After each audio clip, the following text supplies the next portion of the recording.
This May 6, 2020 meeting of the Board of Adjustment will now come to order. Due to COVID-19 concerns, and since the most Boulder County offices are closed through June 1st, this meeting is being held virtually. Information on how to participate in the virtual meeting has been posted on the Board of Adjustment website at www.boco.org/BOA. There will be opportunity to remotely provide public comment on the subject dockets during the respective virtual public hearing portions for each item. I'll provide instructions about that when we get to each docket on the agenda. At this time, I'm going to take a roll call. Each Board of Adjustment member shall indicate they're present when I call their names. James Greer. Present. Eric Moutz. Present. Scott Rudge, present. Carrie Stolfus. Present. And Sarah Wybenson. Present. Okay. Board of Adjustment members, I need to remind you to please identify yourself before speaking and speak slowly and clearly. I'll remind myself of that too. All votes on dockets will be roll call votes. It may help to keep your participant list open in Teams so you can see who is speaking. The person who is speaking will be bolded in the list. So we're going to proceed to the agenda. At this time, I'll take the opportunity to explain the public hearing process. We have one docket item scheduled for today's board meeting. There will be opportunity to remotely provide public comment on the subject during the public hearing portion for the item. The order of presentation first will be to hear from staff, next from the applicant, and then from any members of the public. When providing comment, please direct all of your questions and comments to the board, and I will direct any questions that arise from the hearing to the appropriate party. Once we have heard all relevant testimony and questions have been answered, the public hearing will be closed. The board will then discuss the merits of the case and come to a decision. I'll go over the rules of the public comment when we get to that. Right now we have 4 public commenters signed up, but I think there's an opportunity to sign up via the chat box. Please don't use the chat box for any other purpose other than to sign up for a 3-minute portion of time to speak about this case. Applicants, if you'll please have your presentations pulled up and ready to go when we come to the applicant portion, that'll help us keep the hearing moving. So now I'm going to open the public hearing. The public hearing for docket VAR 20-0001. We will now hear from the staff. Ryan Kachirik, you may proceed. Okay, I will make sure we can share this. I'll ask here when it goes that you guys let me know if you can see. I can see that. Are we looking at, okay. Which screen? Okay, so you guys are looking at a Board of Adjustment. Can you see my cursor moving on it too? Yes, I can. Okay. I can see it. Excellent. Okay. This is for Ryan Kachirik, staff member, Boulder County Community Planning and Permitting.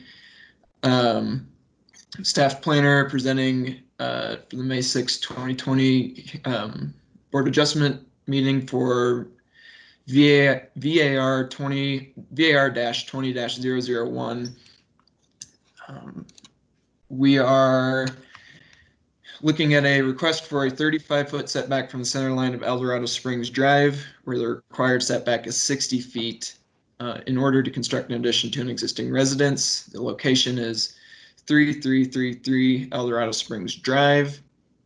The property size is approximately 0.56 acres. The property is zoned business. The owner / agent, the land is owned by 3333 Eldorado Springs LLC, and Carl Mantufel is the agent, and also lives on the property. Here's our vicinity map. You can see this is Eldorado Springs town site. Here's Eldorado Canyon State Park, 170 up towards 93 going into Boulder here. Zooming further in, Eldorado Springs town site to the west, the brighter red outline right along State Highway here, which is Eldorado Springs Drive, as it's called in here. This is the parcel, subject parcel. Here's our zoning district. Zoning district is business. I've included in here a floodplain map. This is South Boulder Creek. The darkest blue is the floodway. The kind of brighter blue is the 100-year floodplain, and then the orange is the 500-year floodplain. Here's an aerial of the parcel. You can see the boundary line in red, or the parcel lines in red, and South Boulder Creek.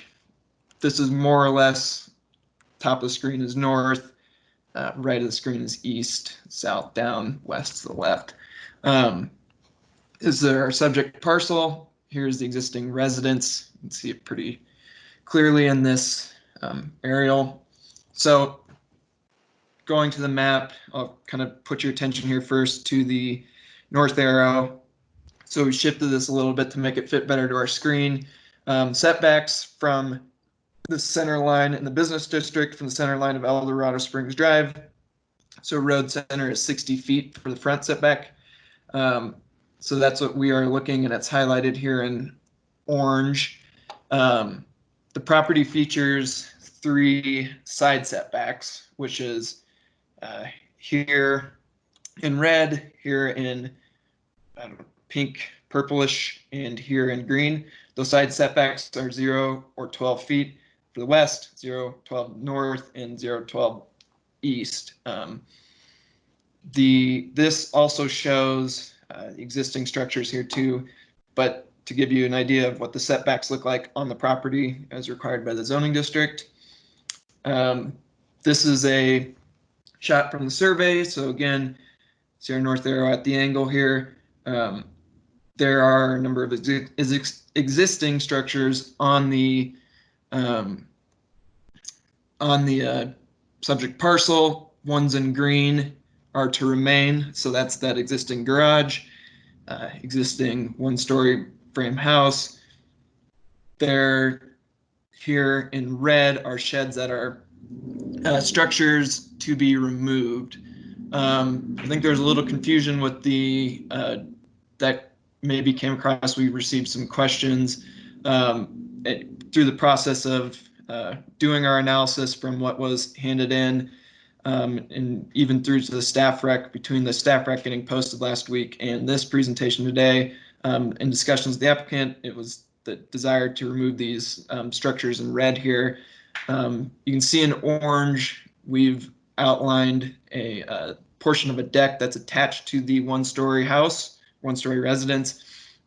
There's a need and a requirement in the staff recommendation, but to look at to make sure that the deck is outside of that setback.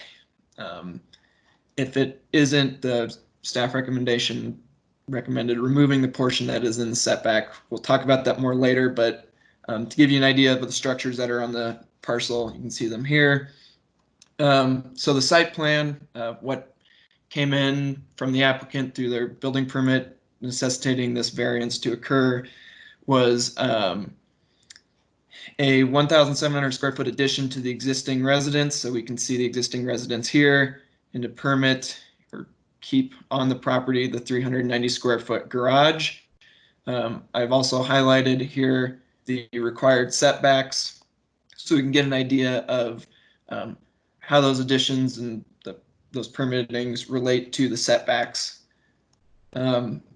This is perhaps a busy graphic, but nonetheless, I think gives a good understanding of the site plan with the constraints that are on the parcel. We'll kind of we'll work our way down through this here. In red, highlighted in the red line is the floodway. So edge of water of South Boulder Creek right here, dashed line. Between that and the red line is the floodway, an area where no development can occur. This orange dashed line is the north property boundary setbacks, that's 0 to 12 setback here. The blue line is the 100-year floodplain. So you can see that coming through the parcel. I guess I probably should step back. Property boundaries here on this kind of thin black line. Blue line being our 100-year floodplain. The side yard setbacks in orange there, I just removed clutter, I didn't put one here. But our side yard setbacks being in these locations, we can see part of that 390 square foot garage crosses or encroaches into that side yard setback. The area in orange, and I've mentioned this too here, here's the 60-foot setback from the center line of Eldorado Springs Drive. The area in orange is the current developable area. That includes partially has floodplain running through it as well, but development can occur in the 100-year floodplain with floodplain development permits allowing. That being said, we typically look to and hope to not be developed in the floodplain if at all possible. But the orange area is the area that any development could happen. Our green line here is the proposed 35-foot front setback from the center line of Eldorado Springs Drive. And you can kind of see here to the right in some detail, or it's a little hard to see, but there's a purple dashed line that would show adjusting the east side yard setback to the envelope to the footprint of the 390 square foot garage, allowing for that to receive building permit there. If approved, the 35-foot proposed setback and this adjustment to the side yard setback, it'd be the orange and yellow area would be the developable area, which would allow for 1,700 square foot addition as proposed in the permitting of the 390 square foot garage. So staff referred out this application, received referral responses from Boulder County Floodplain, who had no concerns with the variance request, but stated that floodplain permitting required for future development would be needed if development's located in the floodplain overlay district. Boulder County Transportation had no concerns with the variance request, confirmed that there is legal access from Eldorado Springs Drive, which is in this area a CDOT owned right of way. Boulder County Wildfire Review, this is in a wildfire zone 1, noted that the property is in one of those zones and it would require wildfire mitigation prior to permitting for any new construction. There's a number of agencies that responded with or did not respond and had no conflict. Staff has also received from adjacent property owners. This was referred to adjacent property owners.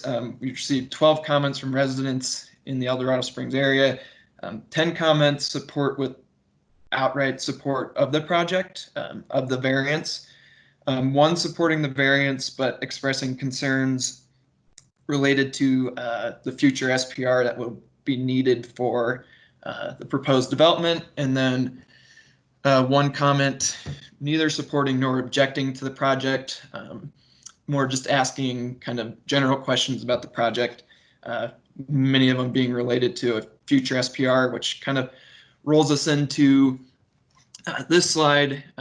We are discussing variance 20-0001. The variance review evaluates if all criteria can be met to vary the required setback in the business zoning district to allow for the proposed addition and permitting of the existing detached garage.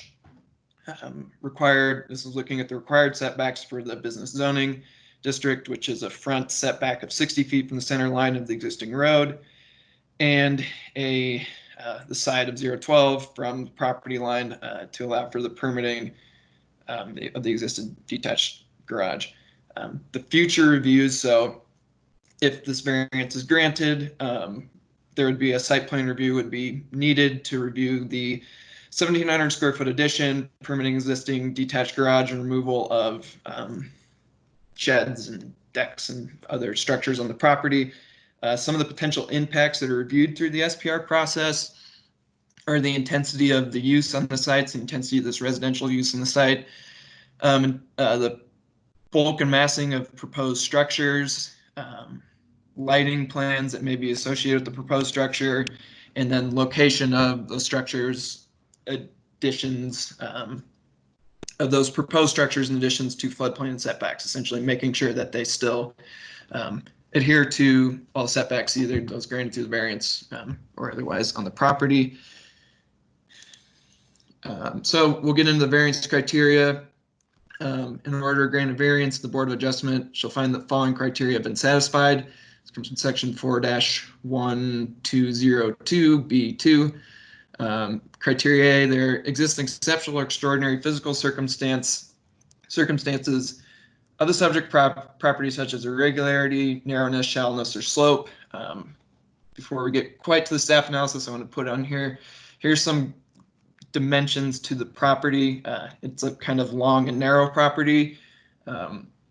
It's 324, typo here, 324 feet long, 92 feet at its widest, way over here on the western portion, kind of in the center, right where the cabin exists. Currently is around 58 feet. So the parcel is fairly narrow, approximately 58 at its nearest point, 92 at its widest. Setbacks are 60 feet from the center of the existing roadway and a 0 or 12 from the side boundary line.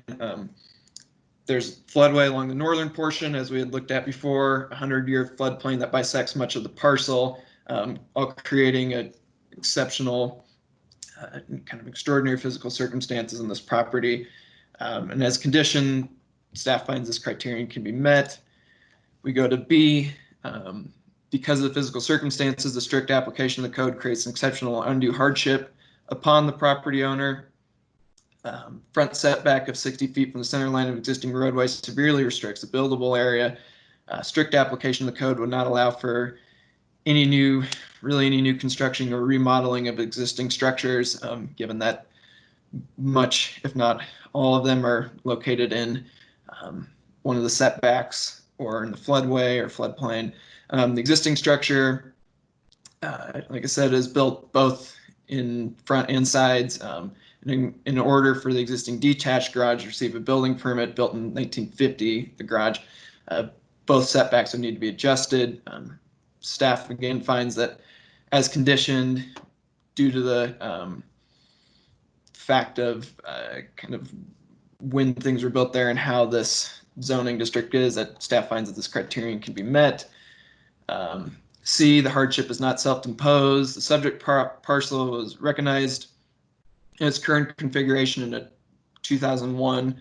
The underlying lots were created via the first edition of Moffett Lakes in 1905.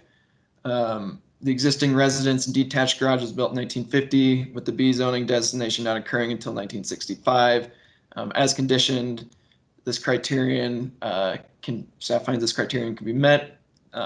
D, the variance if granted will not adversely affect the use of adjacent property as permitted under this code. Adjacent properties to this subject parcel feature residential uses, with the exception of across El Dorado Springs Drive, directly across the street from the subject parcel being the post office. All applicable building and planning codes and requirements must be met for the additions and proposed permitting on the parcel. As I said before, SPR review will review land use impacts of the addition to the existing residence as conditioned. Staff finds this criterion can be met. E, the variance, if granted, will not change the character of the zoning district in which the property is located, and it's keeping with the intent of the code in the Boulder County Comprehensive Plan. Staff finds granting a variance from the required setbacks will not change the character of the business district. Proposed additions and permitting the detached garage support the continued residential use of the property and will require site plan review to ensure that that use remains. Similar developments exist on nearby parcels where legal non-conforming structures were built prior to building permit and zoning requirements. And looking at surrounding development features residential floor area ranging from approximately 1,000 square feet to 5,600 square feet. In this particular area of El Dorado Springs, there is a pretty wide range here of square footage, and staff finds that as conditioned, this criteria can be met. And to F, the variance, if granted, does not adversely affect the health, safety, and welfare of the citizens of Boulder County and is in accordance with the comprehensive plan and any applicable intergovernmental agreements affecting land use or development. As we noted earlier, but stated here as well, any construction in the floodplain overlay district may require review, approval, and issuance of a floodplain development permit.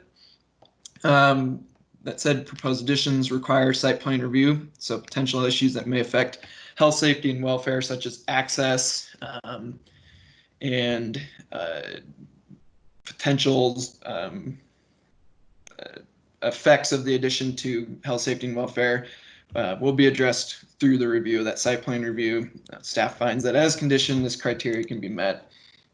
So with that recommendation from the staff, which per 2-800C3 of the Land Use Code, in order for the Board of Adjustments to grant a variance, at least 4 members of the board must vote in favor of the application. And based on staff's review of the applicable criteria, and because staff finds all criteria can be met, land use, or I guess we're now called community planning and permitting, recommends the Board of Adjustment conditionally approve docket VAR 20-001 with the following conditions. Front setback at 35 feet from the property line to allow for construction of addition to the existing residence, and an adjusted side setback along the eastern property boundary to conform with the footprint of the existing detached garage. Prior to issuance of building permits for the proposed addition of existing detached garage, site plan review application for the addition and permitting the existing detached garage must be submitted, reviewed, and approved.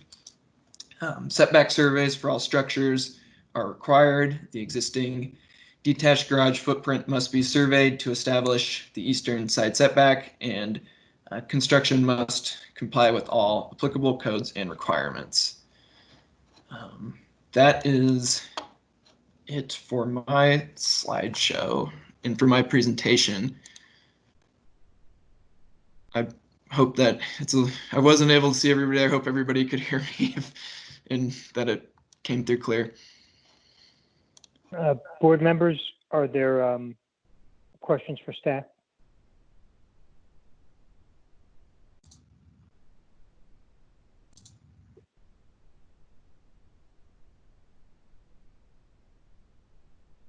I have questions, but I'm new to this. This is my first meeting. Hello, everyone. So I don't know, should Welcome, Sarah. Hi. Yeah, go ahead. Please Go ask ahead. your questions, Okay. Sarah. I can also write in the chat too. But I had sent in a couple questions ahead of time. Wasn't quite sure. It sounds like from the presentation, thank you, Ryan, for all that good information, that the structures, the sheds are all going to be removed rather than added, so there's not additional structures being proposed. Is that correct? That's correct. Okay. And then I wanted to just clarify that it sounds like the home was purchased in 2015, but the zoning has not been changed at all since then, has it? Yes, that's correct. Okay. And then my last question for this part of the presentation was just, you mentioned that it's been recognized in its current configuration in 2001. Can you tell us more what that means, that it was recognized? Sure. It went through something that's called a building lot determination.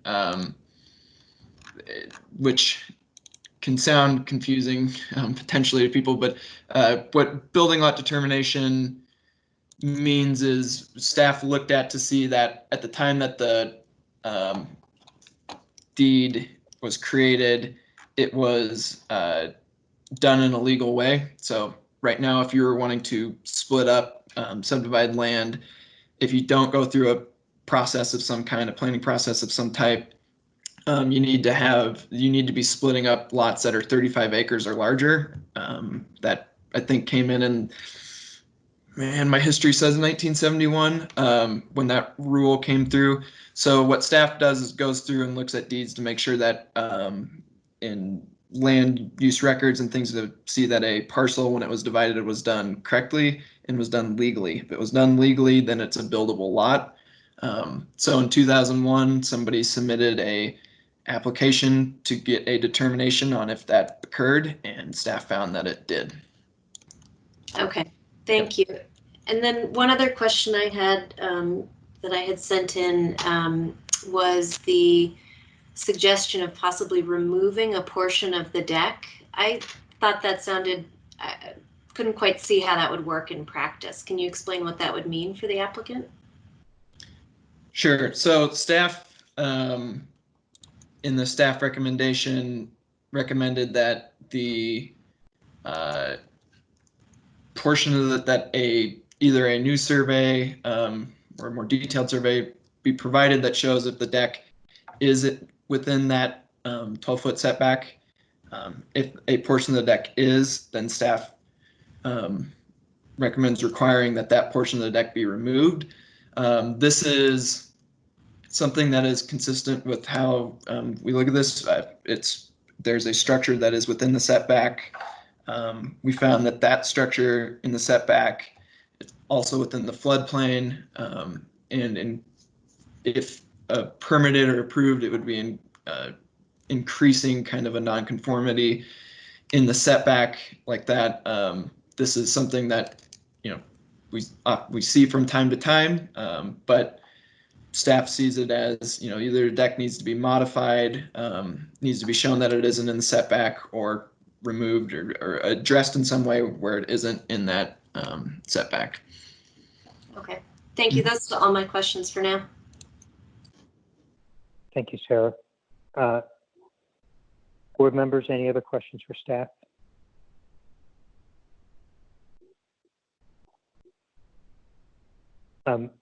Ryan, I just want to follow up actually on two things that Sarah asked. The board packet clearly states that the applicant is requesting to build sheds, not to destroy them. How will that be updated? Is there an amendment to the application required or something like that? Yeah, I think we can, and I'll maybe have one of my colleagues hop in here if I'm incorrect with this, but I think that we can address that through the recommendations here, or if not, certainly probably figure out a way to put some kind of addendum into the staff recommendation. Does that? You mean in the conditions? What we'll vote on is Yeah. To approve the setback variance and with the conditions. So Yes. So you want us to add that to the conditions when we vote? Is that what you're recommending? I just want to be clear. Yeah, I think that. Well, I'll let Summer go. Frederick, you want to, or Summer? I'm sorry. Would you like to address that? Yes. This is Summer Frederick. Can everyone hear me? I can hear you. Okay. Yes, you can address that through your motions and through the review, this particular review. Okay. And then my second question is similar. It's that the conditions recommended by staff excluded any mention of the deck and a survey being required and any modifications to the deck. I was surprised at that.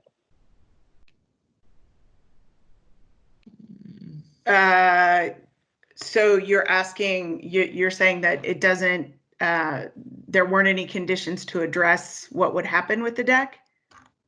Or that a survey would be required to find if the deck was within the setbacks? Ah, yes. Yeah. And you, as the board, are welcome to add those conditions. Okay. But I just want to make sure that I'm clear. Did staff intentionally omit that condition? I don't know. Staff did not intentionally omit that condition. So I think what we're coming to is that if the board feels that they'd like to add that condition, that is within your purview to do that.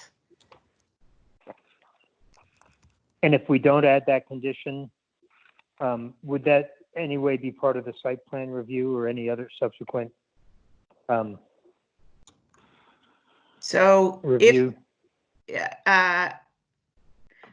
If the deck is not addressed through this hearing, and then the deck would need to be, and the property comes through a site plan review application, one of the requirements of a site plan review application is that the parcel must come into compliance with the code. And so that would require the removal of the portion of the deck that is within the setback. Okay. Does that help answer the question? Yeah, that answers the question. So if we Okay. remain silent on it, then this requirement for a survey and the only thing affirmative we could do is, as part of the conditions, say that a survey should be taken in the entire deck allowed in the setback adjusted at the side yard setback on the north side to allow the existing deck to remain. Correct. That's what I'm understanding. Yeah. And if we do Correct. nothing, then the deck will have to be surveyed and adjusted. Correct. Yes. Yeah. I want to say, add on to that too, what Summer said there. It is, yeah, it wasn't included. It isn't included with the conditions here. But as the staff recommendation notes, it would need to be looked at and addressed as a condition of approval through that subsequent SPR with the deck. But you all are, it's to your discretion if you would like to address that here now. Okay. If there are no further questions from the board, I'd like to ask the applicant to address the board if he so chooses. I believe there's a time limit on the applicant's presentation of 10 minutes. Mr. Manteuffel, would you like to present? Yeah. Hello, everybody. This is Carl Manteuffel, 3333 Eldorado Springs Drive. And yeah, first of all, I'd like to thank Ryan and the Boulder County staff for their work on this, and the Board of Adjustment for taking your time today. I appreciate this opportunity despite these present circumstances. Let me get started here with my screen share.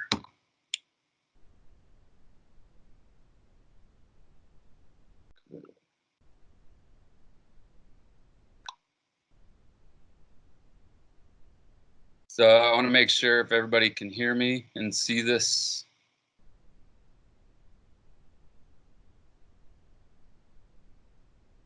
I can see it now, Mr. Manteuffel. You can see that? Okay. Yep, looks good. Great. All right, well, as you can see in this image, this is our existing cabin. And yeah, it's a beautiful piece of property, really small cabin. And the main goal for us is to be able to create a more adequate home for our family. So here is the satellite image that Ryan's already kind of gone through, but you can see we're sandwiched in between Eldorado Springs Drive, South Boulder Creek. You know, it's a nice, long, flat piece of land with, you know, relatively few structures on it, besides some of these sheds and the house and the garage. Here's the site description, 0.56 acres. Got 11 parcels according to the old historic plat maps, as you can see here in this image. Business zoning was the original post office, 1950 to the mid 70s. And yeah, there's a 532 square foot cabin, 390 square foot garage, and some sheds on the property currently. So here is the recently done topographical survey showing what's existing here in relation to the lot lines and the creek bed and the street. Yeah, so basically we want to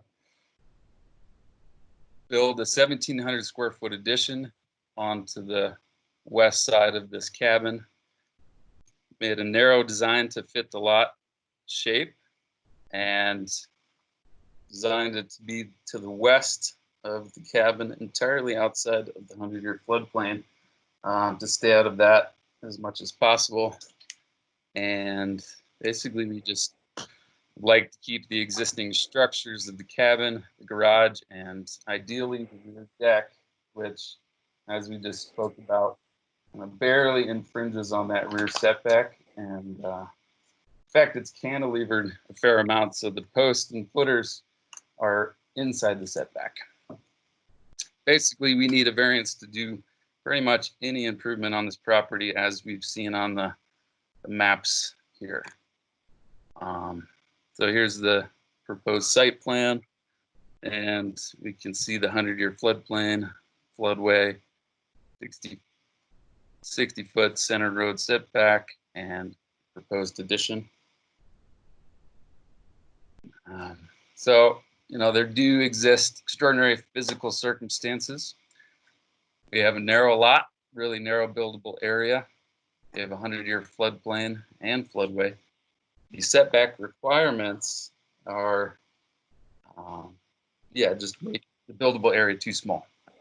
And the existing structures are currently infringed on in that setback.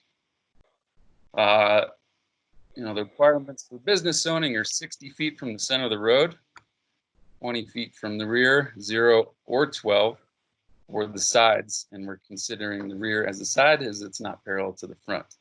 So we're requesting 35 feet from the center of the road, which gives us adequate space to build this narrow addition, keep away from the road and keep away from the 100-year floodplain.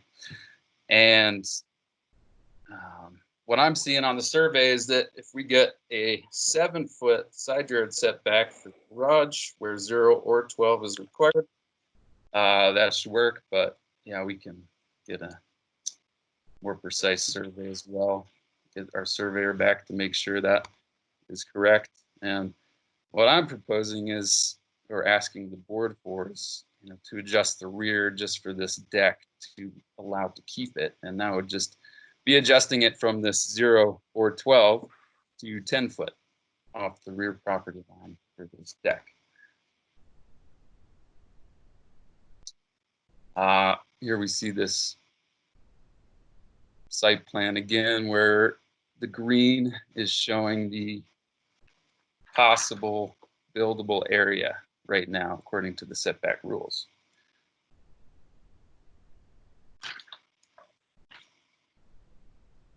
So as we can see, a hardship does exist. We have a narrow lot, we have a floodplain, and we have rather large setback rules that, as far as I can tell, are more created for large lots in Boulder and don't apply well to town sites such as Colorado Springs. So I'd say the hardship is not self-imposed. Zoning rules that work well in these rural areas don't seem to work well for town site communities, especially here, where pretty much every property doesn't conform to these setback rules. And even the smallest projects very much required going through this process. And we've heard from a few people on staff that it's on the to-do list to change the zoning rules for El Dorado Springs, so could save some time and money for both residents and county staff. So we're hoping that that happens in the future. Presently, El Dorado Springs is a prime example of this. We have a long, narrow lot. The existing cabin was already here before these land use codes were applied. And the historic property boundaries were drawn in the early 1900s. It is a buildable lot on record with Boulder County, and it has been in use as a home and business, I think even a train depot. So it's been in use a long time. Yeah, so this approval will not affect adjacent property. You know, this proposal is similar size to neighboring properties. It would have similar road setbacks to neighboring properties, and grade, fencing, and retaining walls will not be changed at the neighboring boundaries. The character of the zone district, according to this proposal, will not change. The business-owned property with residential use. The majority of properties in El Dorado Springs are residential, and it's going to continue to be residential. The proposed addition conforms with the neighboring buildings in size, style, and location. So this variance will also not affect county health, safety, and welfare. Wildfire mitigation is maintained.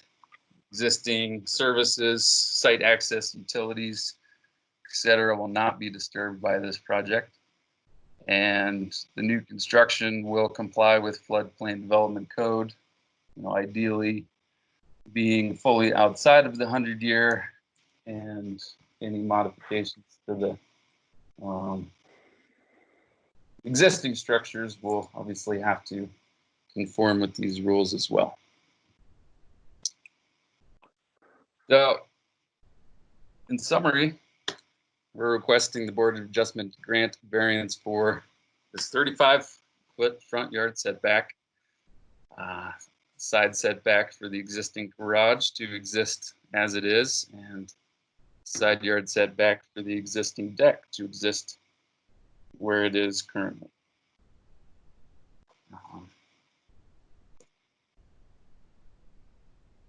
And yeah, I just want to thank everybody involved, the staff and the board, and neighbors for helping us navigate this process to make this happen for us so we can have a more adequate house. Thank you, everybody. Thank you, Mr. Manteufel. This is Scott Rudge. I forgot I'm supposed to be saying my name every time. Board, are there questions for Mr. Manteufel?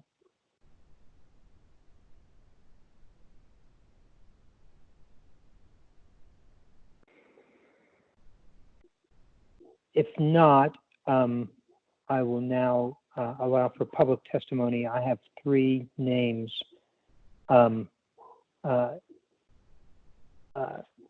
As stated previously, we'll ask you who've signed up in advance to provide their comments, and we'll call newly signed up. I haven't seen any in the chat box, so I'm assuming there'll just be these 3. Speakers, when I call on you, please remember to state your name and address for the record. So first, I'll call on Mr. Kurt Smith.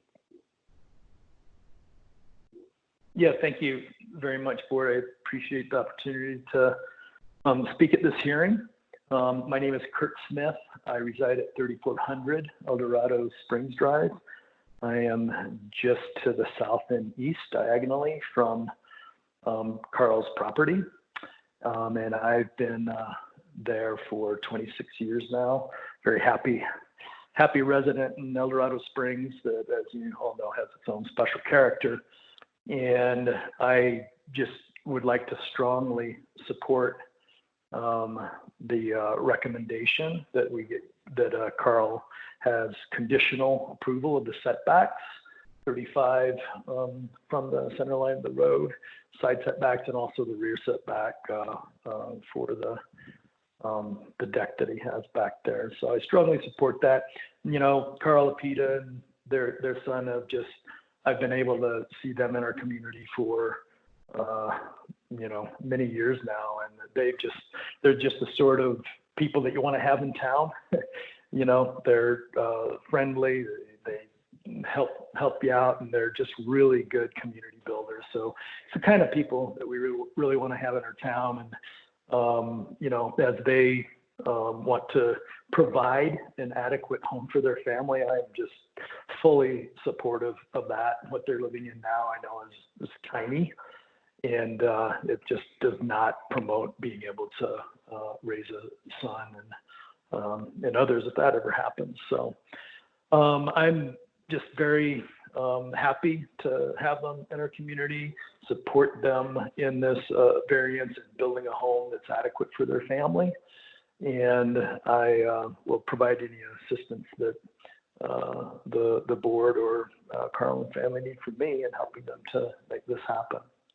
So thanks for the opportunity, and I again support your recommendation to approve the variances on the setback. Thank you very much. Thank you, Mr. Smith.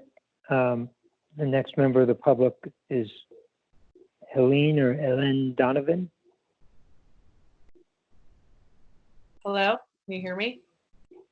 I can hear you, Ms. Donovan.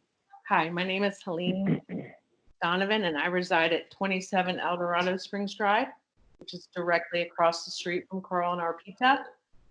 And I support this plan wholeheartedly. I myself went through the same exact process last year for my own addition. And once again, everybody in El Dorado, there's nothing in El Dorado that ever conforms to any code.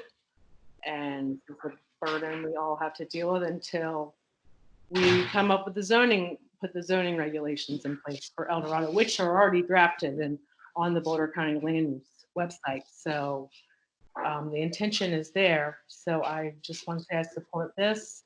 They're great for the community, and they are an asset, and we like having more middle-class families in El Dorado.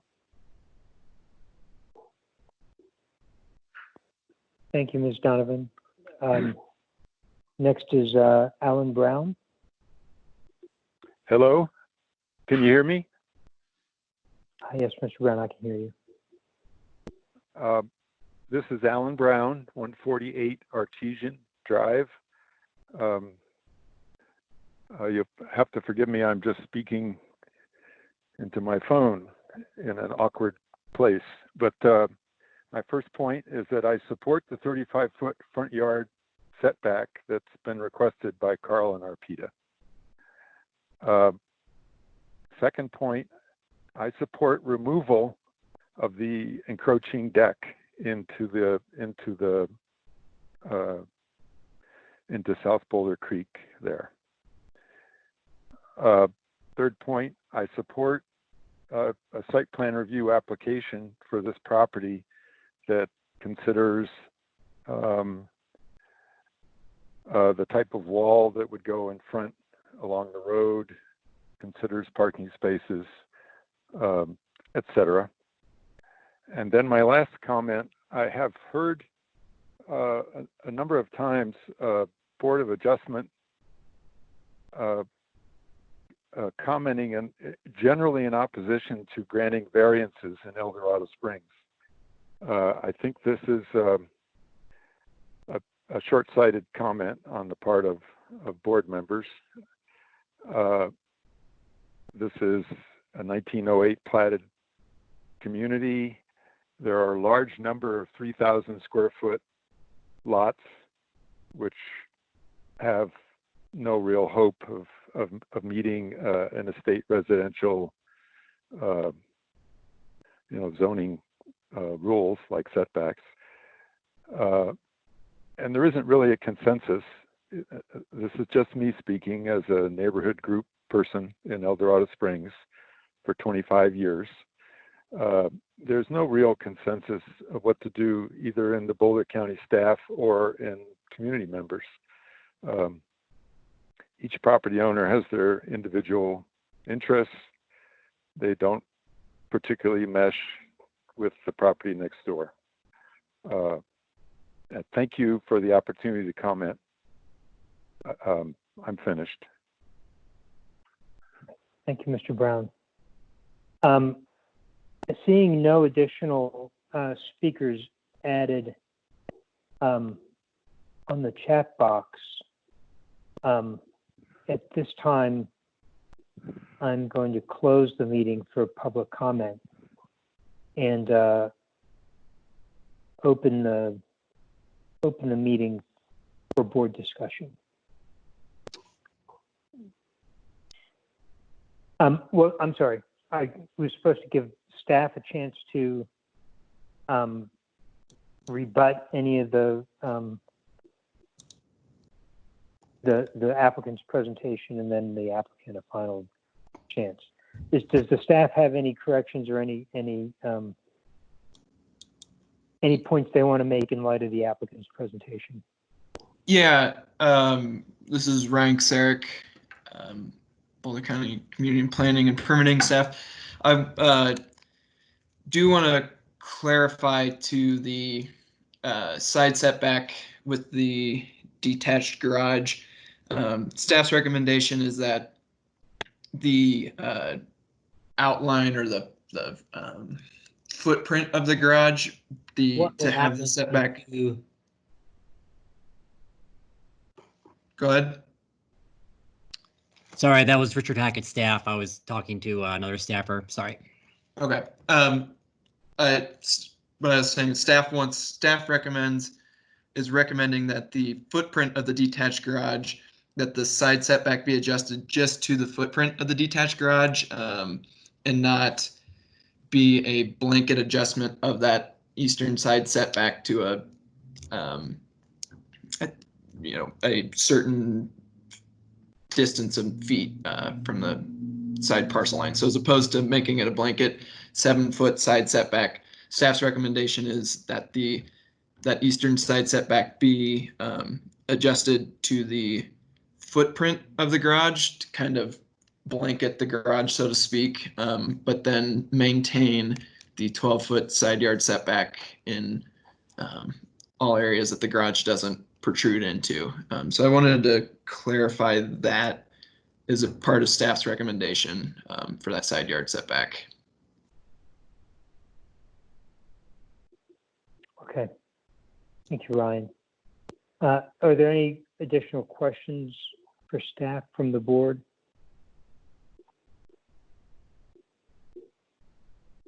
Mr. Manteuffel, would you like to rebut staff's recommendation? I don't need to rebut staff's recommendation, but I did want to add a couple comments. One of them is in regards to the rear deck, and just to reiterate, request to do similar thing to the garage and just allow the footprint of the deck to be adjusted for, so it could maintain its shape. Because it's just, I think from what I'm seeing, it's like 1.5 to 2 feet past that line, and it's quite a bit above the floodplain. The other comment I wanted to make is in regards to the garage. So I had to go through a building lot determination.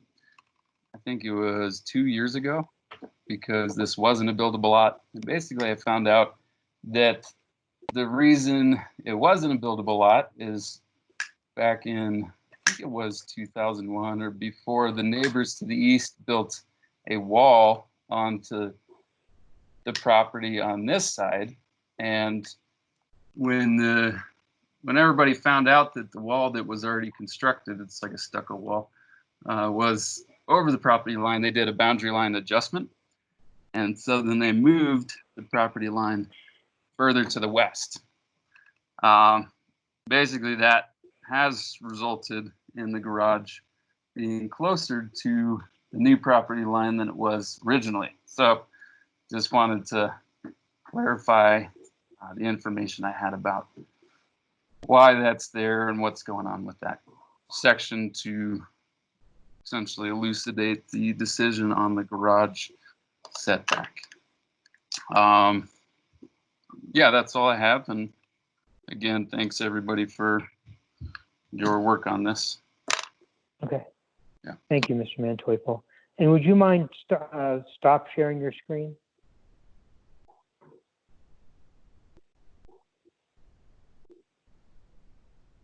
Thank you. Okay, so at this time, now I'm closing the meeting to public testimony and discussion. I'd like to open the meeting to board discussion. So what is the pleasure of the board?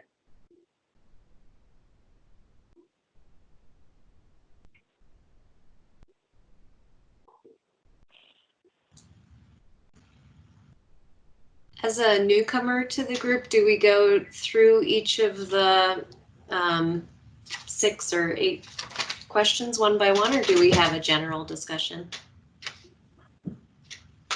Sarah, there's no format for this part necessarily. There's sometimes we go right to a motion. Sometimes there's board members who feel like they need to make a certain point about an applicant or an application or an appeal. So if you have any particular, if you would like to go through the points, or if you would like to share your thoughts, however you feel you can best influence the decision of the board. Okay. I think it would be helpful to go point by point, just because as I've recently been trained, if you don't get past point 1 or 2, you don't make it to point 3. I don't know if other board members have any concerns about any of the 6 qualifications, but I had some comments on some of them. Why don't you take us through your comments, Sarah? Okay. So starting with the first, I agree that it is a very challenging site, and I think in these older areas, it's really hard when you have, from the history I was reading, it was platted originally intentionally to have very small lots with the intention, it sounded like, of building small rental cabins for people coming to the springs. It sounds like that didn't occur, that those small rental cabins were never built.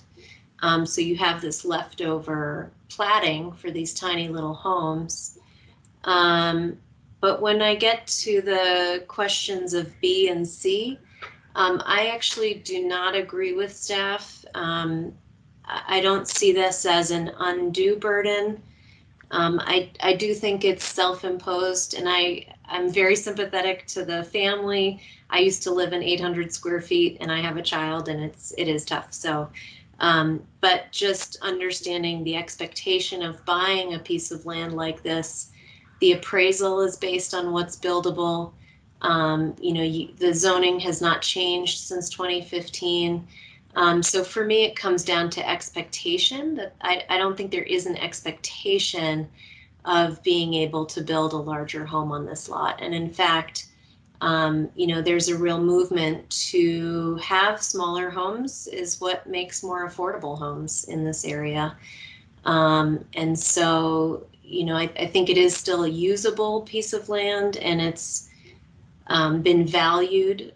So the purchase price that they would have paid for it would have been going in with their eyes open, that it is a very small home with a lot of land that unfortunately is not very buildable. I do, however, agree with the remainder of the questions that, clearly from the support of the neighbors, it meets the character of the district. There's an anticipated mix of residential in the comp plan in this business district. And I was glad to hear that the zoning modifications have already been drafted and posted online. So thank you to the member of the public for mentioning that. I read in the comp plan, this is an issue that these older historic commercial districts do not seem appropriate for that 60-foot setback. But unfortunately, again, I don't think there's an expectation when you go in on you're buying land that has this existing zoning, and hopefully for the applicants that zoning change will go through very soon. But those were my comments. Thank you. Thanks, Sarah. Is there any more discussion from the board? Yeah, I'd like to comment. This is Carrie Stoltzfus. So we've seen so many properties come through El Dorado Springs that the setbacks intersect with each other on every single side. So when we're talking about, zoning regulations that don't fit the parcels, we're talking about there would be homes on lots where, according to, what we have on the books now, nothing is legal and nothing is buildable. And while this lot does have a small amount of space where you could put something in, I'm trying to look at exactly how much space it looks like they would have, but from what I'm seeing, it looks like maybe 8 or 10 feet wide from the setbacks, and I might be looking at that wrong. Maybe it's up to like 12 feet, but I just don't see that being a reasonable amount of space to expect people to live in, and I see no issue with the relatively moderate proposal that they've put forward here.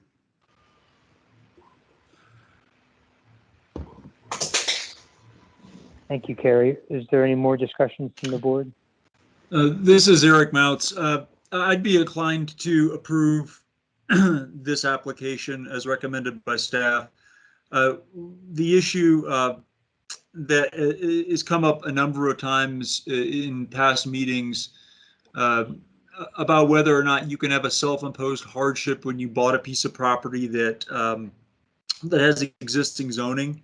That argument has been made sometimes by staff and sometimes by other board members, typically in furtherance of a project that, for whatever reason, the staff member or the county or the board member doesn't like. I've never found it persuasive, because if you follow that logic, there would never be an occasion, or so rarely be an occasion, for us to ever approve a variance that we might as well not exist as a body. I view the body, the Board of Adjustment, as really a safety valve that it protects the public against unreasonable restriction on property created by essentially unintended consequences of existing zoning rules, or rules which, as a generality, are fine, but is applied to a particular case are unfair or burdensome. And I think that standard's met here.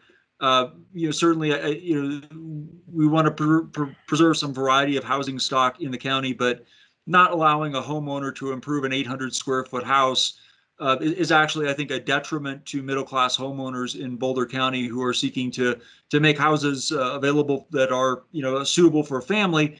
A lot of times the only way to make a house like that available is to improve something that's already there, because existing houses are either not available or too expensive. So I don't, those concerns, I understand them. I don't think in this case that that there's a good reason to deny this request for a variance. I'd also suggest that as to the deck that exists on the property, that we grant the variance, and in so doing, allow the deck to remain where it is. It looks like if to the extent there's any, encroachment on the setback by the deck, it's a matter of a few feet at least by the diagrams that we've been given. And I'm disinclined to require someone to deconstruct or modify a deck to correct an existing 1 or 2 foot encroachment on a setback. It just seems like a waste of resources.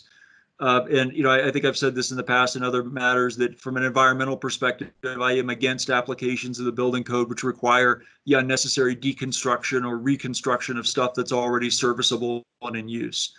So I'd be inclined to let this applicant keep his deck and to approve the variance.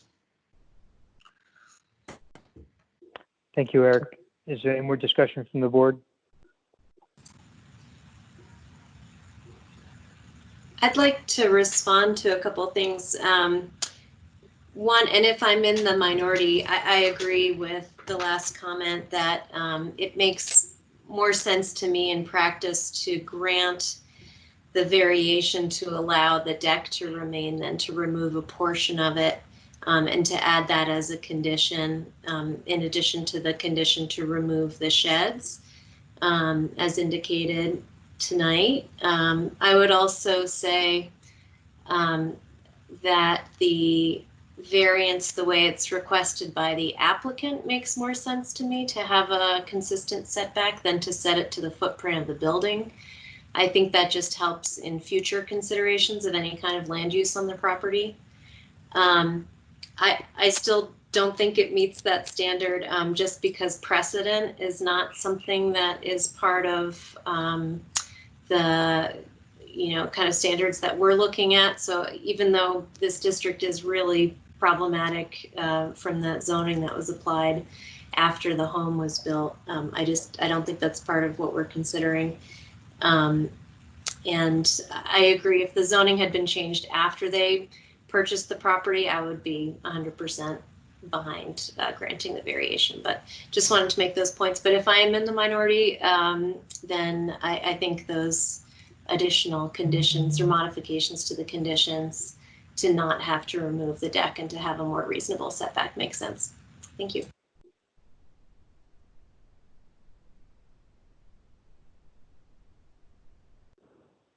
Are there any other comments or discussion points from the board? Yeah, Carrie Stoltzfus again. I'd just like to say I agree that leaving the deck, if we're going to draft something to approve this, I also agree that leaving the deck makes sense as is, as opposed to requiring potentially to tear it off. Yeah, again, because of wastefulness on that.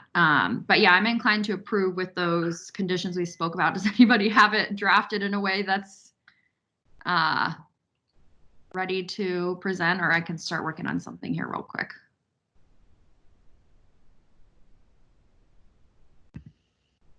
James, do you have any comments? Yeah, I'm inclined to vote in favor of the staff's recommendations of subsections and all the findings of subsections A through F.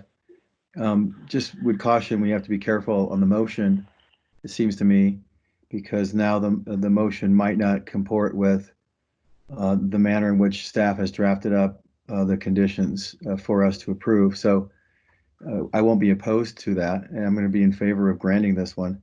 But we're messing around a little bit with the language set forth in those conditions. So let's just be careful with that if that's what the board is inclined to do with regard to the deck. But I'm here to vote in favor of this variance. Thanks.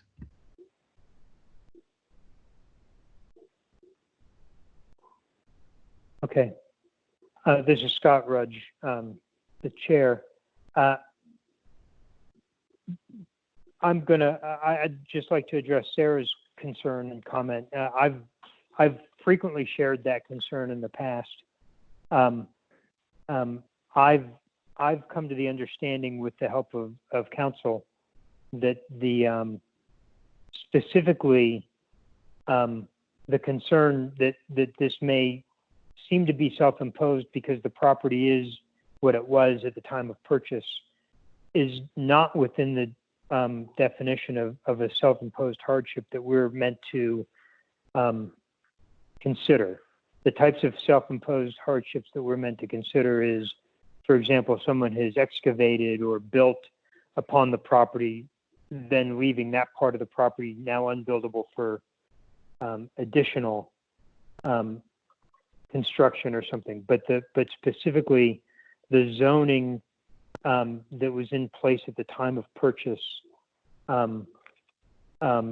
essentially the buyer beware kind of self-imposed hardship is not a hardship that's meant to be considered within the meaning of that section of the code.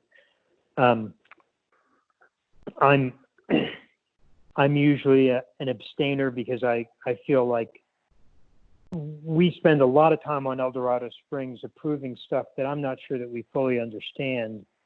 And I would be in favor of a more uniform code so that fewer of these cases come to the board and the property owners could have more certainty and less expense and less time to go through this process time and time again. I'm going to note that this applicant has been before us once before, I think a year ago, but maybe two, with a proposal to build several cabins on the property, and the neighborhood came out against that proposal. So I'm very happy that the applicant has come back with something and built neighborhood support for it, something that the neighborhood can live with and can approve. I'm disinclined to give blanket setbacks on the two sides, the side that faces South Boulder Creek and the side along the garage. I'm more inclined to go with staff in granting a setback around the foundation or the footprint of the garage, and granting a setback not at 10 feet from the creek, because that just extends further into the floodplain and that erosion zone, but a setback specifically around the footprint of the deck, and not additional setbacks. So if we have a motion from Carrie or Eric or James that carves out the setbacks for the garage and the deck. And I think also that the condition should be for the removal of the other structures. I think that should be included in the conditions as well. Then I'm inclined to vote in favor of this applicant. Shall we move to a motion and a vote?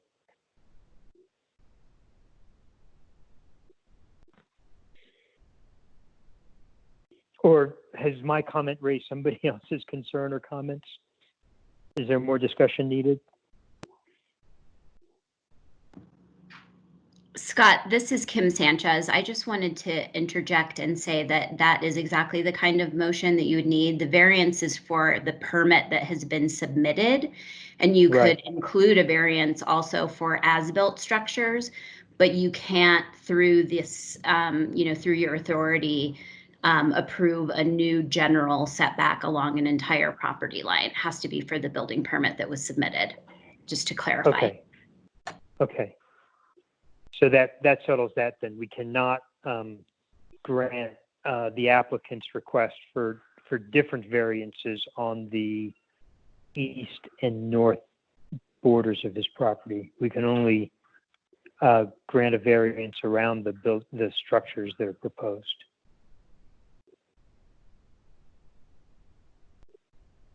I don't know if that makes it easier, Carrie, for you to make a motion. So if we maybe just want to consider this a rough draft, and please, if you want to make any changes or anything, feel free. But am I understanding that what we would have so far is to conditionally approve conditionally approve this per staff recommendation, with the addition that the deck and garage be allowed for as they stand with the existing footprints? The garage is part of the conditions already, is okay. I understand it.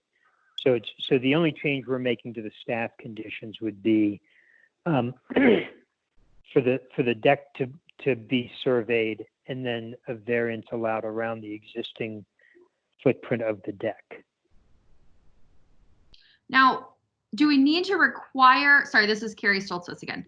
Do we need to require that the deck be surveyed, or can we just say, does it say that for the garage that it has to be surveyed, or do they just look at the, I don't know how you sure what the implications of that are? I think you need a survey to accurately set what the setback actually is, right? This is Larry Hoyt, counsel to the board. Yes, you will need to have surveys for the deck and the garage with respect to the matter that you're considering right now. Okay, and you know what? Now that I had asked that, Thank you, I Larry. do see that in the conditions there for condition 3 from staff. They referenced to have it surveyed. So then we would conditionally approve following staff recommendations with the addition that the deck also be allowed with a survey to establish the setback. That sounds adequate to me.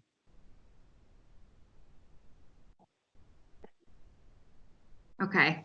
Does everyone think that sounds okay? And I can read the whole thing.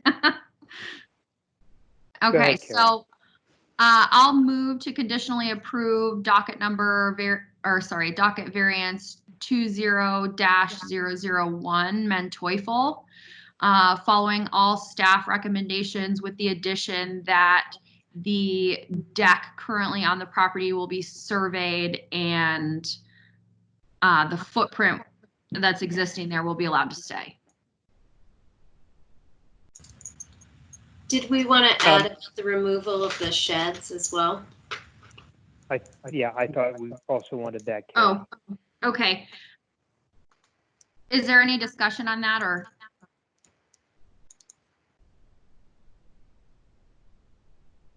Okay, so this is Eric Mounts. I don't care either way. I understood that might be part of the site plan review process, or that could be mandated by the county in the site plan review process. So we may not need to address it, but perhaps does staff have any thoughts on that issue?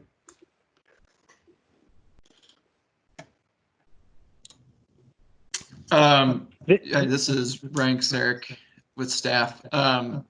Yeah, it could be addressed through the site plan review. We would be looking at those sheds both from through all the site plan review criteria, which includes making sure that square footages are met in that criteria, and not to muddy it too much into the discussion with this variance, but yeah, looking to make sure setbacks and things like that are met with sheds as well. The sheds would go through a site plan review process if they're not included with what you're with what you guys are recommending. This is Carrie Stoltzfus again. I would hesitate to add it in there just because it feels like it is included in the compass of what's going to be done by the site plan review and kind of what their side of this is. This is Scott Rudge. I guess I'm fine either way.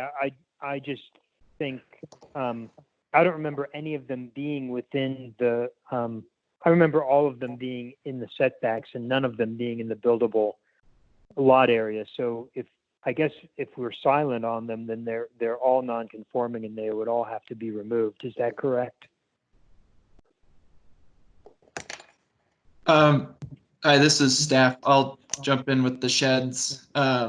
Some of the sheds are and some of the sheds aren't in the setback. Part of the so we would need at the time of reviewing a site plan review application to check to see where the sheds are located at. As I kind of alluded to before with the site plan review application, there's also this question of or we look at square footage and total amount of residential floor area and how compatible that is with the neighborhood. Kind of part of the thinking with these sheds is in part removal of them helping with some square footage stuff that again is a part of the site plan review. But yes, some are located in the setback and the site plan review would necessitate them being removed. Some aren't, some are partially. So it would be a thing that would be looked at during the site plan review. Okay. This is Scott Rudge again. I guess I don't care one way or the other. My concern is that the presentation is and the staff recommendation is at odds with the staff packet. And I wanted to clarify that, but it sounds like we can pass on it and leave it for the site plan review to take care of. So, Carrie, if you want to proceed with your motion, that's fine with me.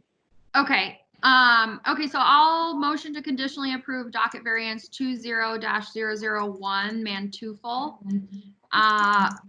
And follow existing staff recommendations, numbers 1 through 4, with the addition that the existing deck go through site plan review and survey to be allowed to stay in its existing footprint. Is there a second?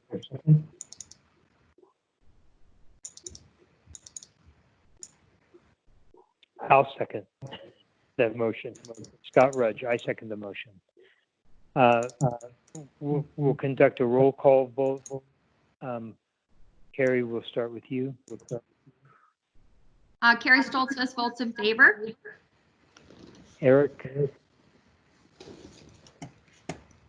I vote in favor. James? Can you hear me? Yes, I heard you. Thank you, Okay. Eric. James Greer votes aye in favor. Sarah? For the reasons stated, opposed. Thank you, Sarah. And Scott Rudge, I vote in favor. So the motion passes. The variance passes. I believe that concludes the business before the board at this time. With no other objections, I will adjourn the meeting at this time.